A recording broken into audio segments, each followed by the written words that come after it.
എല്ലാവർക്കും New Zealand Mallu bro ബ്ലോഗിൻ്റെ പുതിയൊരു എപ്പിസോഡിലേക്ക് സ്വാഗതം. ഇന്ന് വന്നിരിക്കുന്നത് ഹാമിൽട്ടണിലുള്ള ഗാർഡൻ്റെ വിശേഷങ്ങളുമായിട്ടാണ്. ഹാമിൽട്ടൺ സിറ്റി കൗൺസിലിൻ്റെ കീഴിലുള്ള സൗത്ത് ഹാമിൽട്ടണിൽ സ്ഥിതി ചെയ്യുന്ന ഏകദേശം 54 ഹെക്ടറോളം വിസ്തൃതിയിലുള്ള ബൊട്ടാണിക് ഗാർഡനും അതേപോലെ പാർക്കിൻ്റെ വിശേഷങ്ങളുമായിട്ടാണ്.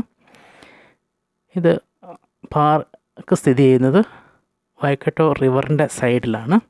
അതേപോലെ തന്നെ ഏകദേശം 1 മില്യണോളം ആൾക്കാർ വിസിറ്റ് ചെയ്യുന്ന ന്യൂസിലാൻഡിലെ ഒരു പ്രധാനപ്പെട്ട പാർക്കും കൂടിയാണ്.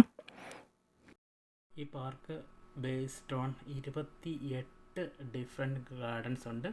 അതെന്താണെന്ന് വെച്ചിട്ടുണ്ടെങ്കിൽ പല തീം അല്ലെങ്കിൽ പല രാജ്യക്കാരുടെ ലൈഫ് സ്റ്റൈലിൽ അല്ലെങ്കിൽ അവിടുത്തെ പ്ലാന്റ് സെപ്പറേറ്റ് ആയിട്ട് വെച്ച് പിടിപ്പിച്ചിട്ടുള്ള ഗാർഡനാണ്. 1960 1970 കാലഘട്ടത്താണ് ഈ park our തുടങ്ങിയിട്ടുണ്ടായിരുന്നത്.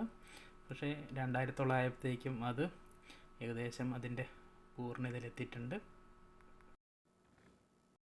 2014 garden of the year award കിട്ടിയിട്ടുള്ള പാർക്കും കൂടിയാണ്. അതും കൂടിയിട്ടാണ് നമ്മളിത് കൂടുതൽ എക്സ്പ്ലോർ ചെയ്യാമെന്ന് വെച്ചിരിക്കുന്നത്.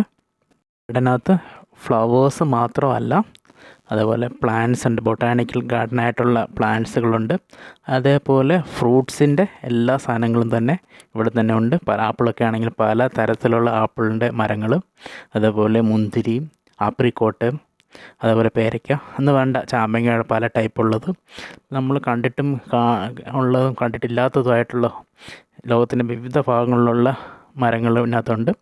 നല്ല രീതിയിൽ ഒരു സൈഡിൽ നിന്ന് മറ്റേ സൈഡിലേക്കും നല്ല വൃത്തിയായിട്ട് അവരത് അറേഞ്ച് ചെയ്ത് നട്ടുപിടിപ്പിച്ച് പരിപാലിച്ച് വരുന്നുണ്ട്. ഈ ഗാർഡൻ ഉള്ളിലുള്ള പാരഡൈസ് ഗാർഡൻ കളക്ഷൻസിൻ്റെ ഒത്തിരി സബ് ഡിവിഷനുണ്ട്. ഒന്ന് ചൈനീസ് ബേസ്ഡ് ആയിട്ടുള്ളതും, പിന്നെ അത് ജപ്പാനീസ്, പിന്നെ നമ്മൾ ഇംഗ്ലീഷ് ഫ്ലവർ ഗാർഡൻ ഉണ്ട്, അതുപോലെ ലാസ്റ്റ് ഇറ്റാലിയൻ ഉണ്ട്. ഫൈനലാണ് നമ്മുടെ ഇന്ത്യൻ ആയിട്ടുള്ളത് മരങ്ങളും അതേപോലെ ഇന്ത്യൻ ആയിട്ടുള്ള ഫ്ലവേഴ്സ് ആയിട്ടുള്ളതുകൊണ്ട് വിസിറ്റ് ചെയ്യുന്നതാണെങ്കിലും എൻട്രൻസ് ഫ്രീ ആണ്. വിസിറ്റിന് പ്രത്യേക ഫീസൊന്നുമില്ല. അതേപോലെ പാർക്കിംഗ് ഫീസൊന്നുമില്ല. ആൾക്കാർക്ക് ഇപ്പം വേണമെങ്കിൽ വന്ന് വിസിറ്റ് ചെയ്യാവുന്ന രീതിയിലാണുള്ളത്. കാരണം ഇതിൻ്റെ പരിപാലനമൊക്കെ കൗൺസിലും അതേപോലെ സ്പോൺസേഴ്സ് ആയിട്ടുള്ളവരെ കൊണ്ടാണ് ചെയ്യിപ്പിക്കുന്നത്. അപ്പോൾ നമ്മുടെ നാട്ടിലാണെങ്കിൽ ഇങ്ങനെ ഒരു പാർക്ക് ഉണ്ടെങ്കിൽ അതിന് പലതരം ഫീസ് നാട്ടുകാരുടെ അടുത്ത് വാങ്ങിയിട്ടായിരിക്കും അത് പരിപാലിച്ച് പോകുന്നത്. ഇതെല്ലാവരും വരുന്നു, അവർ പറഞ്ഞ രീതിയിൽ തന്നെ നടന്നു പോകുന്നു. ഒരു സാധനം പറിക്കുകയോ അല്ലെങ്കിൽ ഒന്ന് നശിപ്പിക്കുകയോ ഒന്നും ചെയ്യാതെ തന്നെയാണ് പോകുന്നത്.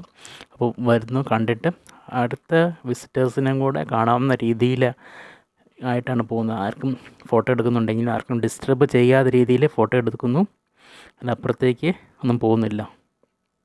അവർക്ക് പല രീതിയിലാണ് വിസ്മയിച്ചുകൊണ്ടിരിക്കുന്നത്. പല ആകൃതിയിലുള്ള രീതിയിലാണ് അവർ സെറ്റ് ചെയ്ത് വെച്ചേക്കുന്നത്. അതും പല തീമിൽ പിള്ളേർക്കാണെങ്കിൽ എൻജോയ് ചെയ്ത് പോകാവുന്ന രീതിയിലാണുള്ളത്.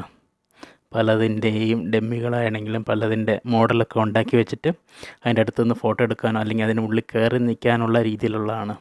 അപ്പോൾ ഇതിൻ്റെ അടുത്ത് തന്നെ ഒരു ചെറിയൊരു തടാകം ഉണ്ട്. അപ്പോൾ അതിൻ്റെ ഉള്ളിൽ തന്നെ കുറച്ച് താറാവുകൾ പോകുന്നുണ്ട്. അപ്പോൾ ഇതിൻ്റെ അടുത്ത് തന്നെ ഇരുന്ന് നമുക്ക് നോക്കി വെയിറ്റ് ചെയ്ത് എൻജോയ് ചെയ്യാനുള്ള സംഭവമുണ്ട്.